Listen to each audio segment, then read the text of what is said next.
I've had a tough but fulfilling life, full of struggles, hard work, heartbreaking losses, and unwavering determination. Despite all I've achieved, enjoying the fruits of my labor always seemed elusive. If I could turn back time and talk to my younger self, I'd urge him to wake up and savor the moments. Unfortunately, my focus was locked on work, much like my father, who immigrated from Poland just before World War II. When my father saw the agreement between Hitler and Stalin, the one signing the Non-Aggression Pact on August 23, 1939, he knew Poland was in trouble. When Hitler invaded in September of that year, my father took his young wife and fled to the United States. I came into the world 15 years later, the fifth child of a hard-working father. By then, my father had started a thriving jewelry business from scratch. He arrived in the United States with nothing, and within a decade, he was successfully running his own jewelry business. My dad didn't need to push us to work hard. It came naturally to us. His story, starting with nothing and building a prosperous life, was our inspiration. Despite the challenges, I can't help but feel grateful for the lessons in hard work and determination that have shaped my life. From a young age, I became an entrepreneur. My very first business involved selling a Playboy magazine to friends for $2 that I had bought for 50 cents. It taught me that understanding the customer's needs is crucial. As I grew older, I realized the importance of catering to what people wanted. In my second year, a friend and I took on the challenge of managing a struggling property. We renovated it to match the needs of students, knowing exactly what our fellow students were looking for. It turned out to be a success. Our apartment became very attractive, and we raised the rent significantly. By the time I graduated college, I had already made enough deals to become a millionaire. After pursuing a law degree and marrying my college sweetheart, we welcomed 2 children into our lives, a boy and a girl. At 45 years old, I had become a successful real estate mogul. Money wasn't a problem for me at the time, but the drive to work harder persisted. It was as if I didn't know how to fully enjoy my time with my family. Even on vacations, I found myself working. The relentless pursuit of success kept me on a constant treadmill, making it challenging to appreciate the achievements and the life I had built. The need to acquire more, to achieve greater heights, overshadowed the importance of simply enjoying the present moments with my loved ones. Looking back, I realized that success isn't just about accumulating wealth. It's also about finding a balance and cherishing the moments that truly matter. If I could turn back time, I'd tell my younger self to pause, take a breath, and savor the roses along the way. Just a few months after I turned 45, I lost my wife to cancer. It was the most transformative moment of my life. I realized that despite all my hard work, I had missed out on spending enough time with my family. After this heartbreaking loss, I decided to make a change. I began to spend more time with my kids. As time went on, I felt that I was still young enough to find love again. 2 years after my wife passed away, I got married to a woman 17 years younger than me. She already had a son from her previous marriage, and I didn't want to have more children. We both shared the pain of being widowed, and it felt like we connected over that shared experience. Learning from the lessons of my late wife, I decided to prioritize spending time with my new wife and our combined family. When I married her, she had very little, and worked as a cashier at a local grocery store. I saw her as a diamond in the dirt, someone with great potential. I wanted to give her a new lease on life. Although we had an ironclad prenup due to legalities, I promised to add her to my will as a gesture of goodwill. I assured her that she would inherit several properties, including our family home. By the time I turned 61, everything seemed perfect.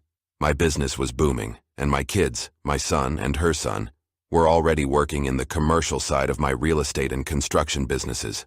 Life was going well, and I felt a sense of contentment and happiness that I hadn't experienced before. It took a painful loss to teach me the true value of family and the importance of finding a balance between work and personal life. My marriage was going so well that I added my wife to my will, keeping the promise I made. She and my stepson were set to inherit millions when I'm gone. We didn't have kids together, as I didn't want more children. However, just 2 months after my 62nd birthday, I had a stroke that left me in a coma for 7 long months. When I woke up, it felt like I was a vegetable. Though I was aware of my surroundings, my cognitive function was only 70% there. My response and reaction time were slower, and speaking became a challenge. It seemed to everyone, including my doctor, that I was like a vegetable. I spent 6 months in physiotherapy, learning how to walk and speak again. Strangely, it took my wife a day to come see me when I woke up.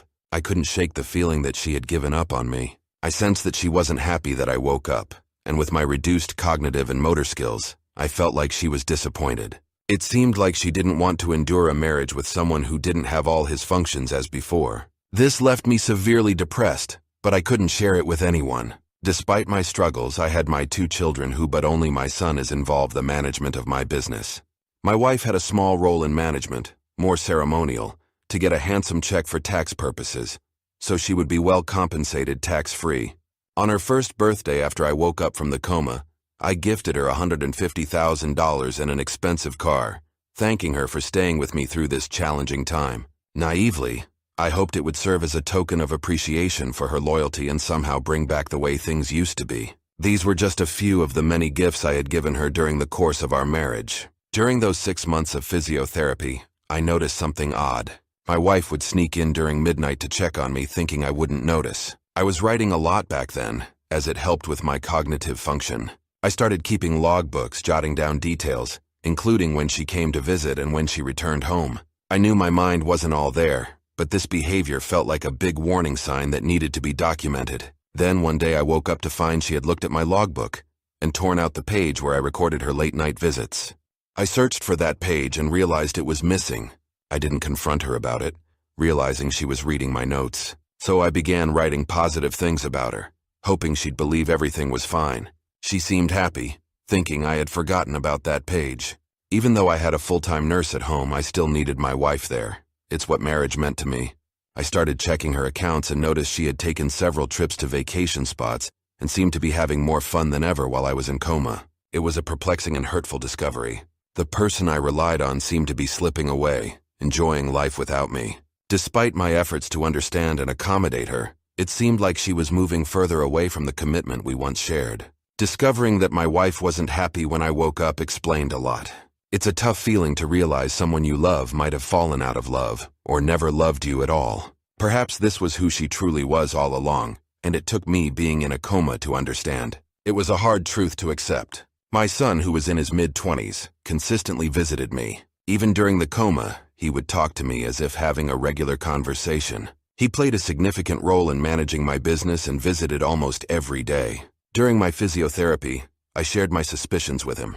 Concerned about the red flags, he decided to hire a private investigator for me. Nervous about what the investigator might find, I felt apprehensive. It took the investigator 2 months to come back with evidence of an affair. I was frustrated, thinking the delay meant he couldn't find any evidence and that it was all in my head. At that time, my speech was slowly coming back, and I could form complete sentences. When the private investigator finally returned with his findings, I was shocked. The betrayal cut deep. My son was there when the investigator briefed us, and the truth unfolded before our eyes. Discovering that the person my wife was having an affair with was none other than a man I considered like a godson was a devastating blow.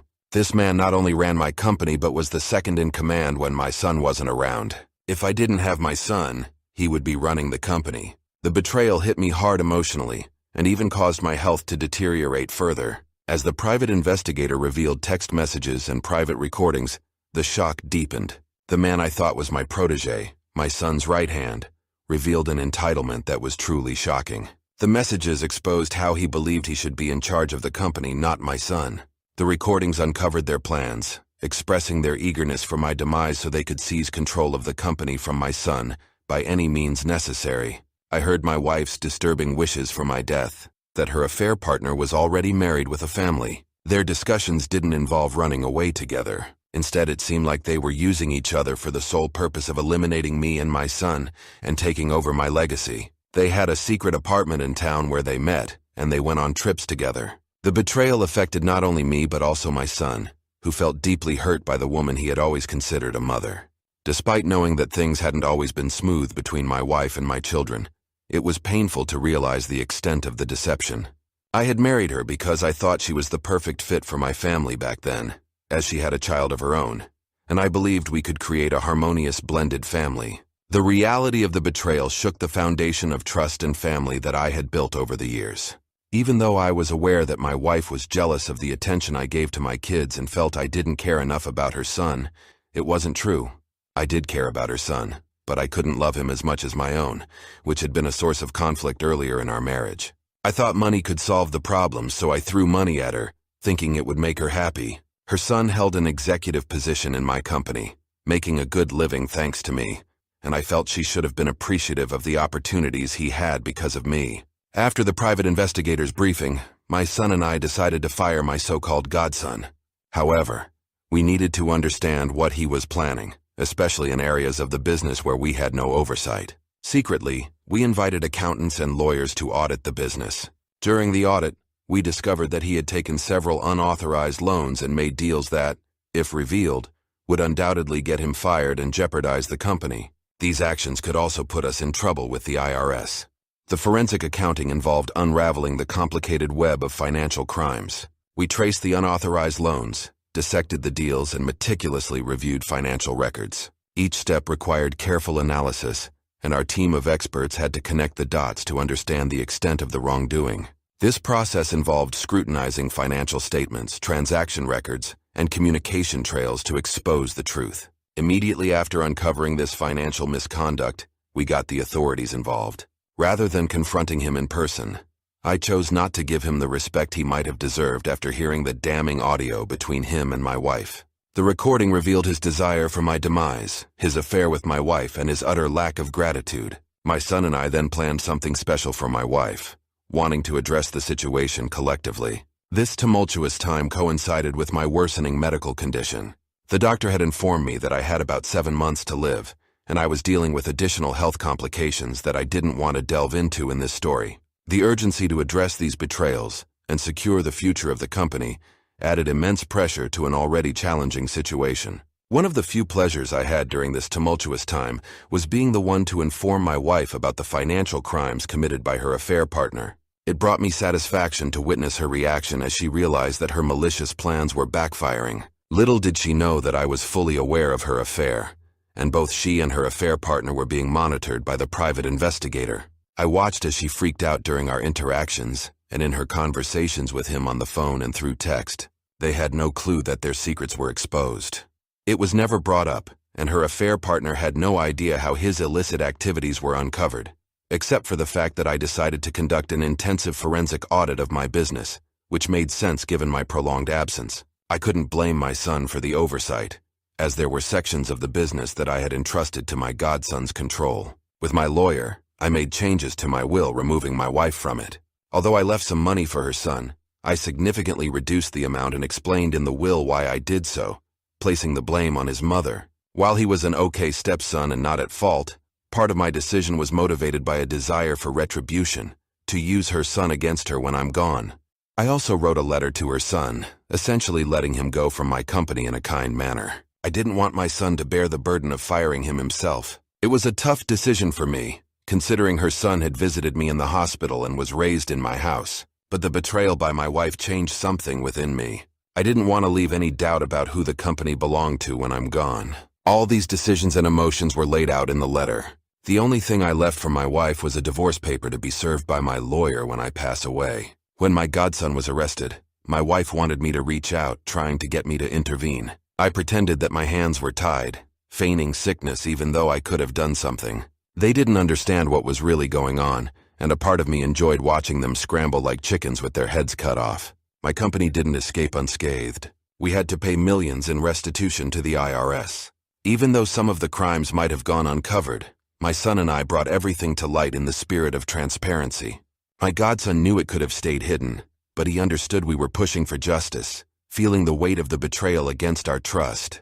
He knew he was like family to us, yet he was facing not less than 5 years in prison. 2 months ago, he was convicted, but the sentencing hasn't taken place yet. We anticipate that he will receive about 5 years or so for his actions. The legal consequences of his betrayal and the financial repercussions on my company were harsh, but I believed in holding people accountable, even those who were once considered like family. I'm sharing this story as I've been reading a lot about infidelity and came across this forum.